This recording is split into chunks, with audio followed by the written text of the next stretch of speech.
যখন হাসরের ময়দানে আপনি যাবেন, আপনার চতুর্দিকে যখন ইয়া নফসি ইয়া নফসি ইয়া নফসি স্লোগান মুখরিত হবে, উপর থেকে যখন সূর্যের তাপ আপনার শরীরকে ছিন্ন বিচ্ছিন্ন করে ফেলবে, গরমের তাপে উত্তাপ হয়ে যাবে, তামার যখন জমিন হবে, আপনার পা রাখতে যখন কষ্ট হবে, আপনার মন বলবে কোন রকম যাই হোক, বিচার যাই হোক, একটু বেঁচে যদি এখান থেকে যেতে পারি, কোন রকম যদি একটু ছায়ার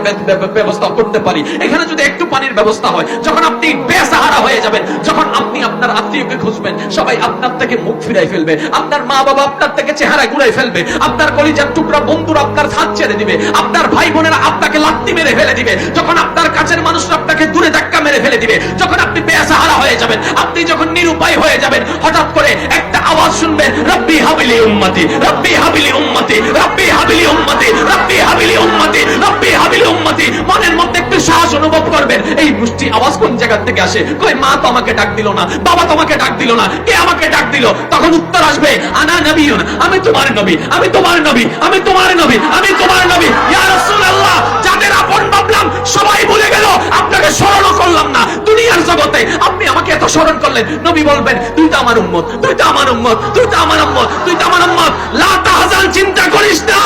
আজকে তোর কেউ নাই, আমি মুস্তাফা আছি তোর সাথে।